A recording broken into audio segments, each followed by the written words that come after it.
Hello guys, welcome back to my channel. তো কেমন আছো সবাই? আমি তো খুবই ভালো আছি। চলে আসলাম নতুন একটা ব্লগ ভিডিও নিয়ে।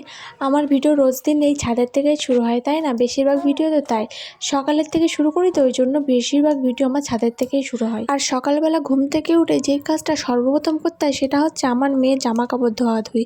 বাড়িতে একটা বাচ্চা থাকলে এমন কোনো দিন নেই যে তার জন্য জামা কাপড় ধুতে হয় না, রেগুলারই কিছু না কিছু ধুতে হয়। আর দেখো, অ্যালোভেরা গাছটাই পরিষ্কার করেছি, আর আমি এখানে খোল পচাতে দিয়েছি গাছের গোড়ায় দেবো বলে। আজকে না মনের মধ্যে একটা অন্যরকম আনন্দ ছিল। আনন্দের কারণটা কি জানো? কেননা অনেক দিন পর একটু বাবার বাড়ি যাবো ভেবেছি। সেই আমার শ্রীনিধি হয়েছিল, তারপরে তো শুধু এখানেই এসেছিলাম। তারপরে গেছিলাম বাবার বাড়ি, গিয়ে ওই 15 দিন মতন ছিলাম, তারও কম দিন হবে। তারপরেই তো আবার এখানে চলে এসেছিলাম, কেননা ওখানে ঠান্ডায় আমার অসুবিধাটা হচ্ছিল বেশি। তারপর তো 2.5 মাসের বেশি হতে চলো বাবার বাড়ি যাইনি।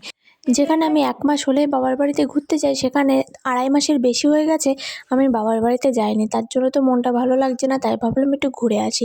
এবার দিন গিয়ে ভেবেছি একটু অনেক দিনই থাকবো, তার জন্য ব্যাডিংও অনেক কিছু গোছাতে হবে। আর এটা যেদিন যাবো তার আগের দিনের ভিডিও ছিল। সারাদিনের কাজকর্ম গুছিয়ে নিয়ে একটু ফ্রি হলেই ভেবেছি ব্যাগটা গুছিয়ে নেবো। সকালবেলা খাওয়া দাওয়া কমপ্লিট করা হয়ে গেলেই তারপরে মেয়ে স্নান করিয়ে দেওয়ার পর একটু ফ্রি সময় পাই, সেই সময়টারই সদ্ব্যবহার করবো ভেবেছি ব্যাগটা গুছিয়ে নেওয়ার জন্য। টুকিটাকি অনেক কিছুই থাকে, যদি কিছু ভুলে যাই, আর এখন তো একটা বাচ্চা আছে, ওই জন্য সব কিছু নিয়ে যাওয়াটা খুবই জরুরি। আর সকালবেলা আমাদের এখন রোজ দিনই সিদ্ধ সাদ্দা খাওয়া হয়, আর আমার সিদ্ধ সাদ্দা খেতে মোটামুটি ভালোই লাগে, খারাপ লাগে না। শীতের সময়টা মোটামুটি ভালোই লাগে গরম গরম সিদ্ধ খেতে, কিন্তু গরমের সময়টা না অতটাও ভালো লাগে না। সকালবেলা খাওয়া দাওয়া করতে করতে এক ফেরিওয়ালা এসেছিল, যিনি কাপড়ের বদলে জিনিস দিচ্ছিল।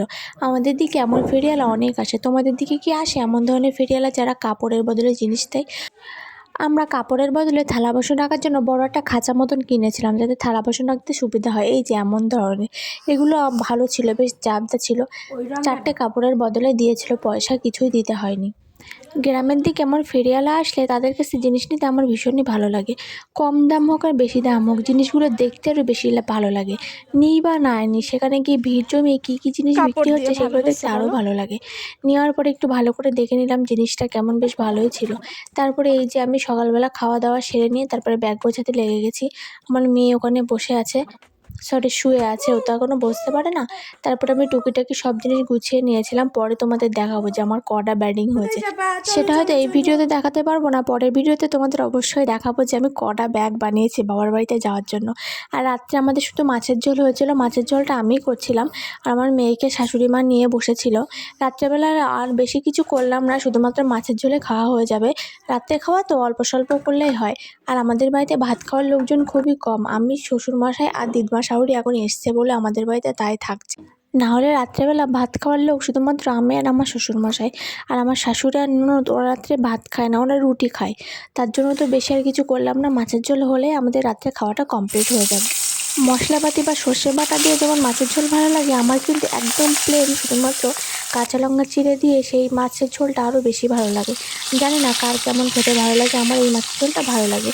একদম সিম্পল সাদামাটার মধ্যে বেশি ভালো লাগে। আর মাছের ঝোলের মাছগুলো না আমি বেশি ভাজতেও পছন্দ করি না, একদম হালকা ভাজতে পছন্দ করি। যাই হোক, ভিডিওটা আর বেশি দূর টেনে নিয়ে যাবো না, এখানেই ভিডিওটা সমাপ্ত করবো। এইভাবেই আমার দিনগুলো না হাসি খুশির মধ্যে কেটে যাচ্ছে। তোমাদের দিনগুলো কেমন কাটছে কমেন্টে অবশ্যই জানিও। দেখা হবে পরবর্তী আবার কোনো ব্লগ ভিডিওতে। Tata, bye bye.